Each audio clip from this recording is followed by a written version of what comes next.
Oke, selamat pagi. Semoga kalian tetap semangat, tetap sehat selalu ya untuk mengikuti mata kuliah Home Industry ini. Nah, pada kesempatan ini saya ingin membahas mengenai bagaimana suatu usaha itu ketika kita membuat suatu usaha, kita merencanakannya atau melakukan sedikit penelitian gitu kan melalui studi kelayakan usaha. Nah, di sini mungkin di RPS itu mengenai studi kelayakan pendirian home industry karena maksudnya usaha yang masih kecil seperti itu kan, usaha yang masih mini, jadi kita kita angkat ini ke dengan judul kelayakan pendirian home industry. Nah, eh, kenapa harus ada kelayakan dalam pendirian suatu usaha?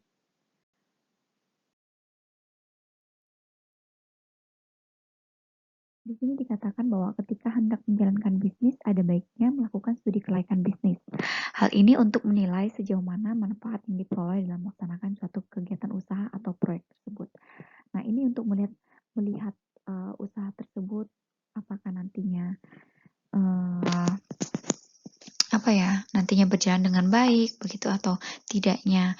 Nah, kadangkala ketika membuat suatu usaha, mungkin si pengusaha ini melupakan hal kecil seperti ini untuk melakukan studi kelayakan dulu. Sehingga kadangkala usaha tersebut tidak berjalan. Kemudian usaha tersebut tidak berkembang sampai hingga akhirnya bangkrut seperti itu ya. Nah, membuat studi kelayakan itu merupakan sesuatu hal yang sangat penting untuk menentukan keberhasilan suatu usaha. Nah, ini juga untuk untuk kemajuan usaha, kemudian manfaatnya bagi misalnya kita sebagai investor nih. Nah, kita mau lihat dulu dalam jangka panjang seperti apa sih usahanya ini, begitu kan? Kemudian uh, Kemudian sebelum kita menginvestasikan dana kita, sebaiknya kita harus melakukan studi kelayakan dahulu. Agar apa? Untuk memperoleh informasi secara teknis, ekonomis, maupun finansial usaha. Apakah usaha tersebut menguntungkan atau tidak sih? Begitu kan? Nah,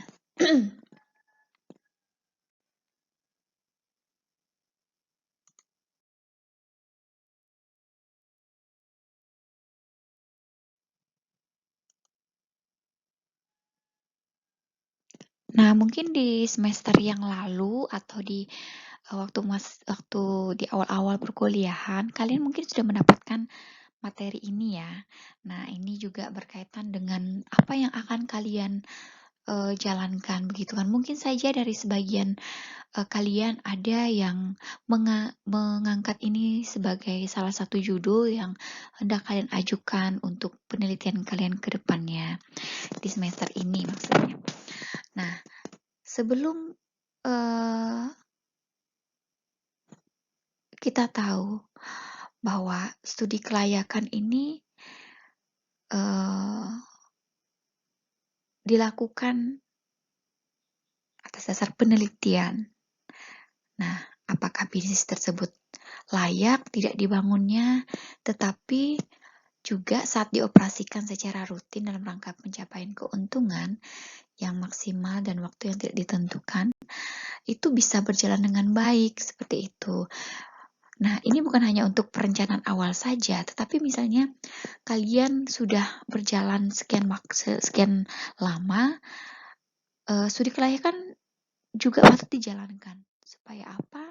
Supaya ketika kalian meluncurkan satu produk baru, apakah produk tersebut dapat diterima atau tidak oleh masyarakat? Itu bisa kita lihat dari studi kelayakannya. Kemudian bagaimana animo masyarakatnya. Kemudian dari segi aspek-aspek yang lain, apakah menguntungkan atau tidak. Nah, itu kenapa kita harus melakukan studi kelayakan.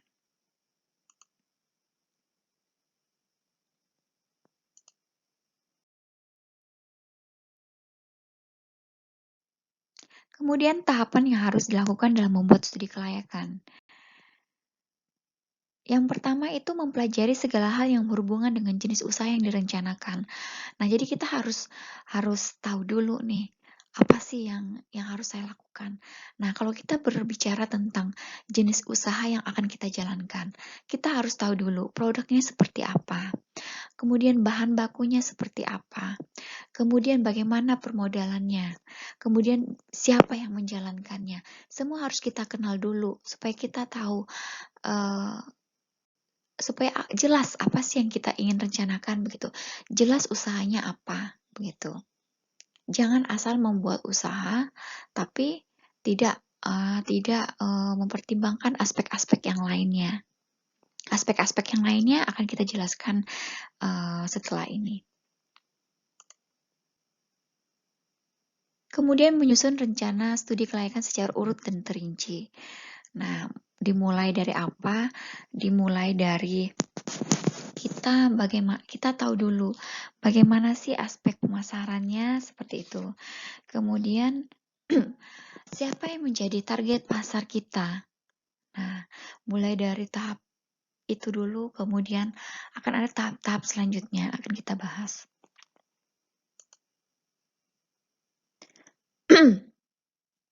Kemudian yang ketiga, mengumpulkan data informasi yang dituangkan dalam laporan tertulis. Nah, ini sama halnya ketika kita sudah tahu apa saja yang mempengaruhi yang mempengaruhi usaha kita buat dalam sebuah laporan.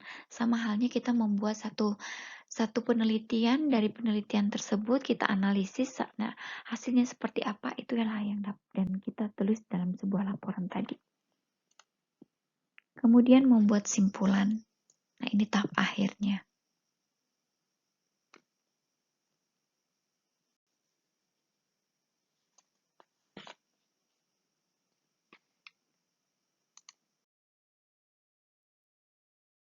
Selanjutnya adalah aspek-aspek apa saja yang berkaitan dalam studi kelayakan bisnis. Yang pertama itu aspek pemasaran. Yang kedua, aspek teknis dan produksi. Yang ketiga, aspek manajemen dan sumber daya manusia. Yang keempat, aspek hukum. Yang kelima, aspek sosial. Yang keenam, aspek dampak lingkungan. Yang ketujuh, aspek finansial yang terdiri dari cash flow, arus kas keluar.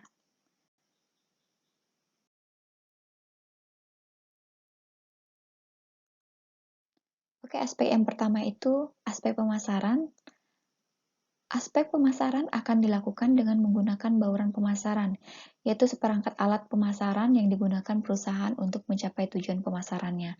Dalam hal ini berkaitan dengan sasaran 4P itu sendiri, yaitu antara produk, harga, kemudian promosi, dan tempat. Nah, aspek ini merupakan aspek pertama dalam studi kelayakan dan merupakan ujung tombak bagi rencana pendirian usaha. Karena apa? Karena dari aspek ini, kita inginkan adalah informasi tentang kondisi dan permintaan pasar. Maka perlu diketahui siapa dan di mana konsumen berada, serta jumlahnya, serta situasi saingan, kemudian cara promosi yang efektif dan efisien, kemudian sistem distribusi, kemudian komisi dan penjualan, serta bagaimana permintaan terhadap barang yang kita produksi tersebut.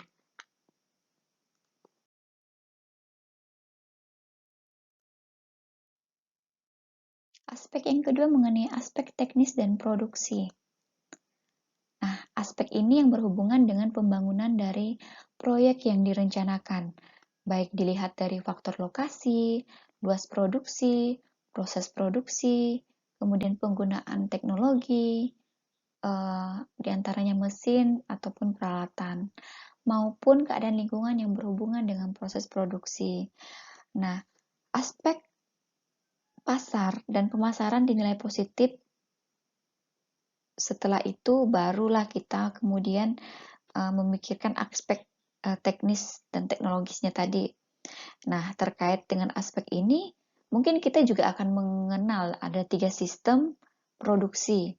Nah, di dalam aspek teknis dan produksi ini, mungkin dalam sistem produksinya sendiri kita tahu bahwa ada 3 sistem produksi. Yang pertama itu sistem padat kerja, di mana pada sistem ini semua pekerjaan dikerjakan oleh manusia. Kemudian yang kedua, sistem padat modal. Nah, pada sistem ini semua pekerjaan dikerjakan oleh mesin.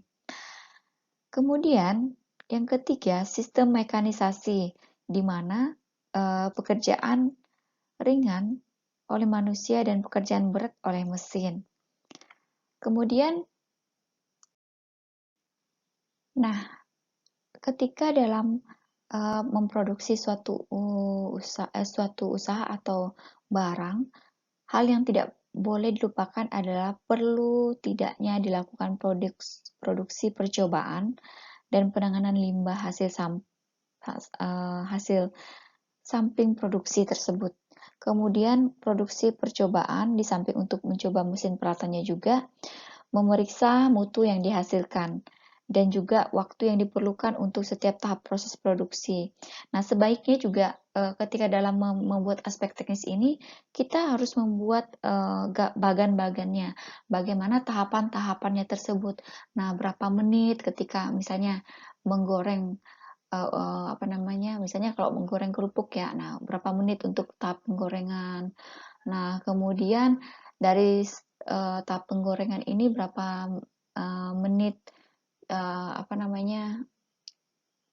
meniriskan minyaknya. Nah, seperti itulah kira-kira gambarannya.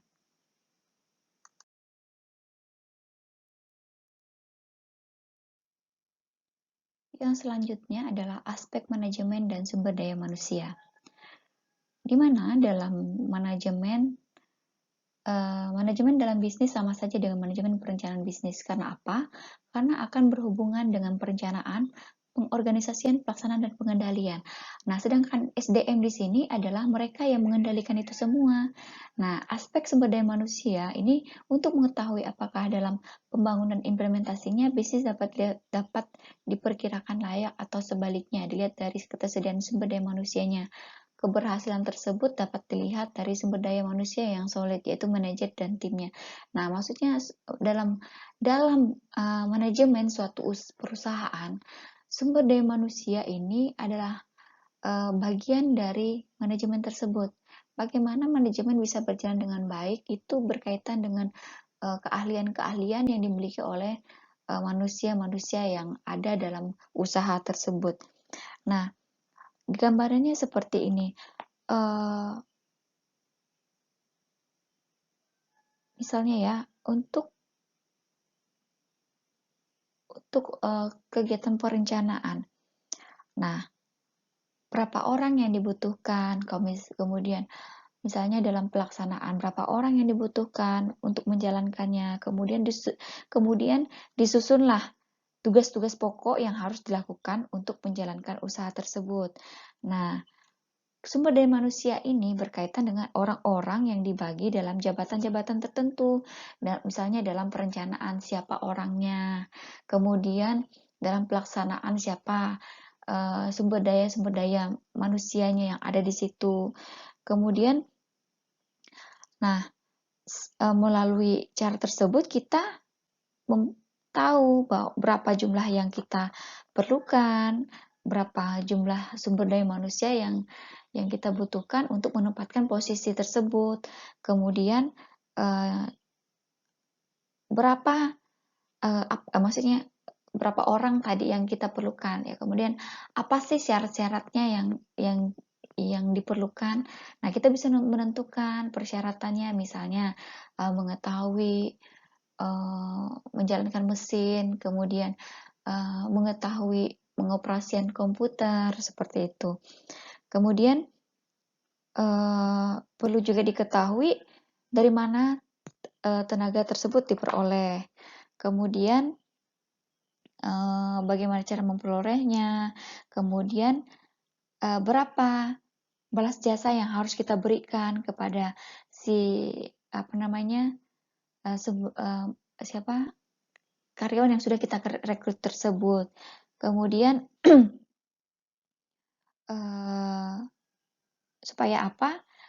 Dengan memperoleh balas jasa ataupun gaji, nah dari situ orang yang bekerja pada kita juga akan semakin semangat untuk bekerja. Kemudian sistem prosedur pekerjaannya juga mereka juga harus tahu dan kita harus bicarakan bagaimana pembayaran gajinya, kemudian misalnya yang berkaitan dengan apa ya, pengendalian. Bagaimana mereka dalam pelaksanaan usaha tersebut, bagaimana mereka bertanggung jawab dengan mesin-mesin yang ada dalam usaha yang kita buat tersebut. Seperti itu.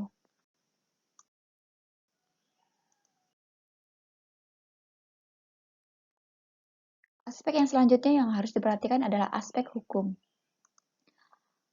Aspek ini mempelajari tentang badan usaha yang digunakan, kemudian jaminan yang bisa disediakan kalau akan menggunakan sumber dana yang berupa pinjaman. Misalnya berbagai akta, sertifikat, dan izin yang digunakan. Nah, terkadang studi kelayakan tidak mencantumkan masalah hukum, padahal aspek ini sangat penting. Karena apa? Karena khususnya agar dari segi hukum kita memperoleh jaminan, kemudian keamanan, pelaksanaan gagasan ketika mendirikan perusahaan. Nah, biasanya yang harus kita miliki itu adalah perizinan yang harus dimiliki seperti izin mendirikan usaha, kemudian izin menggunakan tanah, izin bangunan, kemudian izin dari misalnya kalau kita produk makanan gitu kan, kita mendapat izin dari dinas kesehatan, kemudian dari segi penggunaan tenaga kerja, kita juga punya izin seperti itu. Kemudian dari aspek lainnya, misalnya menyangkut rekreditan gitu kan, kita akan mudah kalau kita punya izin, misalnya ada izin usaha, kemudian izin usaha ini berkaitan dengan persyaratan untuk mengajukan pinjaman seperti itu.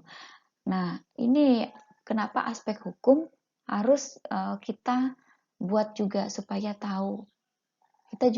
Kita juga merasa aman menjalankan usaha tersebut.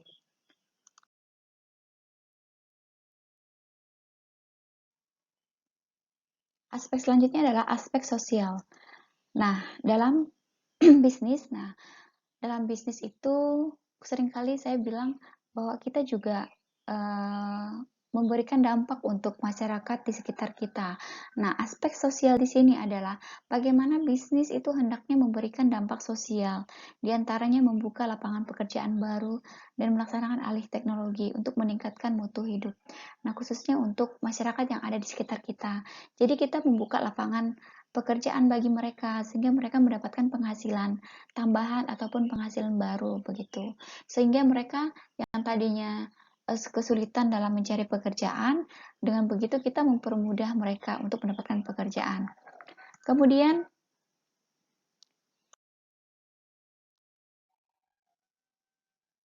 aspek selanjutnya adalah aspek finansial, di mana di sini berkaitan dengan bagaimana kita memperhitungkan jumlah dana yang dibutuhkan untuk membangun dan mengoperasikan perusahaan atau usaha kita, yaitu perkirakan jumlah dana yang diperlukan untuk modal tetap, modal kerja, serta modal yang diperlukan. Kemudian, dana untuk membangun perusahaan tersebut disebut dengan modal tetap, sedangkan dana yang menjalankan perusahaan tersebut adalah modal kerja. Nah, setelah kita tahu bahwa berapa jumlah dana yang kita butuhkan, kemudian kita pelajari bagaimana kemungkinan sumber dana itu. Nah, apakah dana tersebut dari dana pribadi kita ataupun dana tersebut dari dana investor sudah mencukupi, maka jika memang tidak, maka kita perlu mengajukan dana pinjaman. Nah, itu kita juga harus tahu apa sih persyaratannya, kemudian bagaimana kemampuan usaha kita untuk mengembalikan pinjaman tersebut. Nah, selanjutnya dapat dihitung hasilnya dapat diperoleh selama perusahaan dijalankan dan dapat memberikan keuntungan yang memadai. Dari usaha yang sudah kita jalankan tersebut, ketika meminjam, begitu kan? Dari laba yang kita peroleh itu harus bisa mengembalikan pinjaman seperti itu. Kemudian selanjutnya adalah bagaimana kita menghitung biaya, harga, kemudian keuntungan, kemudian break even point dan kelayakan keuntungan dan jangka balik modalnya. Nah, itu juga kita harus perhatikan. Nah, misalnya untuk menghitung keuntungan harus diketahui dahulu biayanya, kemudian ditentukan laba yang diinginkan. Nah, bagi usaha yang sudah bagus begitu kan, yang sudah berkembang, biasanya dengan keuntungan 25 atau 30% itu sudah layak. Kemudian dihitung lagi harga jualnya, yaitu sebesar biaya yang ditambah laba. Namun jangan lupa harus memperhitungkan situasi harga di pasaran, sehingga harga tersebut bisa menyesuaikan. Maksudnya konsumen yang membeli tidak kemahalan, seperti itu. Kemudian perhitungan harga jual dan laba untuk usaha kecil biasanya sangatlah disederhanakan. Misalnya harga jual makanan itu adalah 2 kali biaya pengadaan bahan hingga bahan itu siap dimakan. Misalnya harga bakso itu 1 porsi 12.000. Artinya bahan bakunya itu sebesar 6.000. Nah, seperti itulah perkiraan untuk menentukan harga jual suatu makanan. Itu gambarnya seperti itu.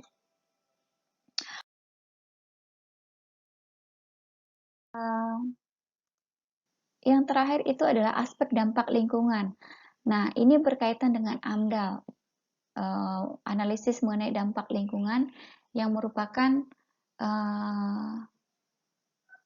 suatu mekanisme untuk mencapai kelestarian lingkungan. Jadi, ketika kita membuat usaha, kita juga harus memperhatikan aspek dampak lingkungannya, di mana kita membuang limbah usaha tersebut, apakah usaha tersebut dapat diolah kembali limbahnya, seperti itu, sehingga tidak mencemari lingkungan yang ada di sekitar kita. Misalnya, untuk proses pembuatan produksi tahu misalnya, kan itu kan ada ampas dari proses produksi tersebut. Apakah ampasnya ini bisa dimanfaatkan lagi atau tidak? Nah, ternyata saat ini ampas tahu itu bisa dimanfaatkan sehingga tidak mencemari lingkungan. Ampas itu bisa digunakan untuk bahan baku makanan babi misalnya. Nah, bagaimana ampas tersebut bisa diolah kembali dalam artian bisa dijadikan pakan bagi babi tersebut. Kemudian itu saja mengenai aspek-aspek dalam kelayakan suatu usaha dan jika kalian belum jelas mengenai materi ini, bisa sampaikan di WA group dan kita bisa diskusi di sana. Kemudian bagaimana kelayakan usaha yang sudah kalian jalankan juga bisa kita diskusikan bersama sehingga kita mendapatkan jawaban dari semua pertanyaan-pertanyaan yang selama ini kita pendam seperti itu. Baik, itu saja dari saya. Tetap semangat, kemudian tetap jaga kesehatan, tetap gunakan masker dan jaga jarak, serta hindari terlalu banyak di kerumunan. Oke, selamat pagi dan semangat selalu.